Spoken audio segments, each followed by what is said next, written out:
Surat diamond association આરોગ્ય સમિતિ સંચાલિત માતૃશ્રી રામુબા તેજાણી અને માતૃશ્રી શાંતાબા વિડિયા હોસ્પિટલ એટલે કે ડાયમંડ હોસ્પિટલ દ્વારા બેટી બચાવો બેટી વધાવો વિદ્યાલક્ષ્મી યોજના હેઠળ બોન્ડ વિતરણ કરવામાં આવ્યા હતા। સુરતના વરાછા પૂણા ગામ રોડ પર આવેલા આશાદીપ ઇન્ટરનેશનલ સ્કૂલ ખાતે સુરત ડાયમંડ એસોસિએશન આરોગ્ય સમિતિ સંચાલિત માતૃશ્રી રામુબા તેજાણી અને માતૃશ્રી શાંતાબા વિડિયા એટલે કે ડાયમંડ હોસ્પિટલ દ્વારા બેટી વધાવો વિદ્યાલક્ષ્મી યોજના હેઠળ બોન્ડ વિતરણ સમારોહનું ડાયમંડ હોસ્પિટલ દ્વારા આયોજન કરવામાં આવ્યું હતું। ભારતીય જનતા પાર્ટીના પ્રદેશ અધ્યક્ષ CR પાટીલના હસ્તે 175 દીકરીઓને 1 લાખના બોન્ડ આપવામાં આવ્યા હતા। ડાયમંડ હોસ્પિટલ દ્વારા જે બોન્ડ વિતરણનો આ જે કાર્યક્રમ છે એમાં 175 દીકરીઓને આપણે 1 લાખના બોન્ડ આપી રહ્યા છીએ, જે પાકતી મુદતે એમને 1 લાખ રૂપિયા મળશે। અગાઉ આપણે 1825 દીકરીઓને બોન્ડ આપી ચૂક્યા છીએ, એટલે કુલ મળી અને 20 કરોડના બોન્ડ અત્યાર સુધી ડાયમંડ હોસ્પિટલ દ્વારા આપવામાં આવ્યા છે। ડાયમંડ હોસ્પિટલમાં ગરીબ દર્દી હોય કે મધ્યમ વર્ગીય હોય એમને ખૂબ સારી સારવાર મળી રહે એવા હેતુથી 8 વર્ષ પહેલાં જ્યારે શરૂ થઈ ત્યારથી અત્યાર સુધી જે નોર્મલ ચાર્જથી માની લો કે નોર્મલ ડિલિવરીના ફક્ત 1800 રૂપિયા અને સિઝેરિયનના 5000 રૂપિયા, દીકરી જન્મે કોઈ પણ ચાર્જ ડાયમંડ હોસ્પિટલમાં લેવામાં આવતો નથી। બીજી દીકરી ત્રીજી દીકરી એક કરતાં વધારે પ્રત્યેક દીકરીને 1 લાખના બોન્ડ આપવામાં આવે છે। શું મેસેજ આપવા માંગશો?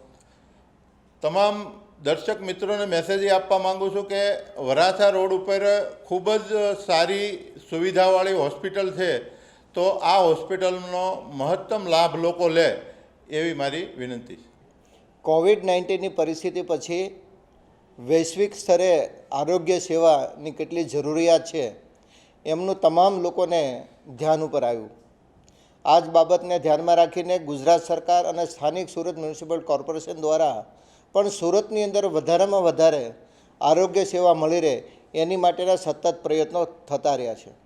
ખાસ કરીને સુરતની અંદર NGO દ્વારા ખૂબ સારા પ્રમાણમાં મેડિકલ સુવિધાઓ ઊભી કરવામાં આવી રહી છે। એ સમસ્ત પાટીદાર સમાજ દ્વારા કિરણ હોસ્પિટલનું આયોજન હોય કે સુરત ડાયમંડ એસોસિએશન દ્વારા સુરત ડાયમંડ હોસ્પિટલનું આયોજન હોય, આ તમામ હોસ્પિટલોની અંદર જે પ્રમાણે સારવારો મળી રહી છે અને સાથે સાથે મધ્યમ વર્ગ, નાના માણસોને અને ગરીબમાં ગરીબ પરિવારને પણ ખૂબ રાહત દરે આ બધી જ હોસ્પિટલોમાં સેવા મળી રહી છે। એમાં ખાસ કરીને સુરત ડાયમંડ એસોસિએશન સંચાલિત હોસ્પિટલની અંદર આજની તારીખની અંદર પર ડે 800 કરતાં વધારે પેશન્ટો રોજ આમનો લાભ લઈ રહ્યા છે। આ હોસ્પિટલની અંદર મોતિયાનું ઓપરેશન ફ્રી, વ્હીલનું ઓપરેશન ફ્રી કરવામાં આવી રહ્યું છે। સાથે સાથે કાચની પેટીમાં રાખવામાં આવતા બાળકોને પણ ફ્રી ઓફ ચાર્જની અંદર આપણે સેવા પૂરી પાડી રહ્યા છીએ। સરકારની વિવિધ યોજનાઓનો લાભ લઈને અને નાનામાં નાના મધ્યમ વર્ગના પરિવાર છે સાથેને લોકોને આનો લાભ મળે એની માટેનો આ પ્રયત્ન છે। આ તમામ વસ્તુને ધ્યાનમાં રાખીને ગુજરાતના ભારતીય જનતા પાર્ટીના પ્રમુખ શ્રી CR પાટીલ સાહેબને આ બાબતે મેં વિનંતી કરી અને અમારે એક આવું સેમ મોડલ મોટા વરાછાની અંદર અમારે બનાવવું છે।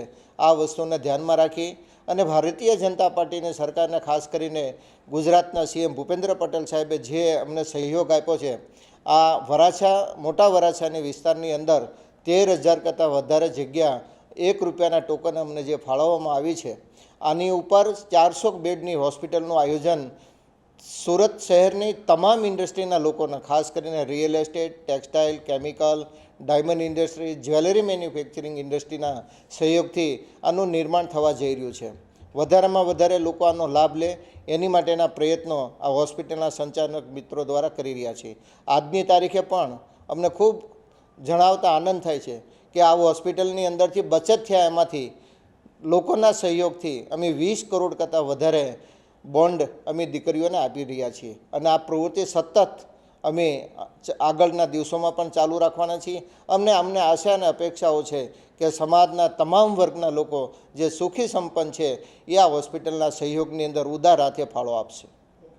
સુરત ડાયમંડ હોસ્પિટલ દ્વારા બેટી બચાવો બેટી વધાવો વિદ્યાલક્ષ્મી યોજના હેઠળ બાળકોને બોન્ડ વિતરણ કાર્યક્રમમાં મોટી સંખ્યામાં રાજકીય નેતાઓ સાથે સમાજના આગેવાનો અને મોભીઓ પણ જોડાવા પામ્યા છે। અઝર કુર્સી સાથે પ્રકાશવાળા।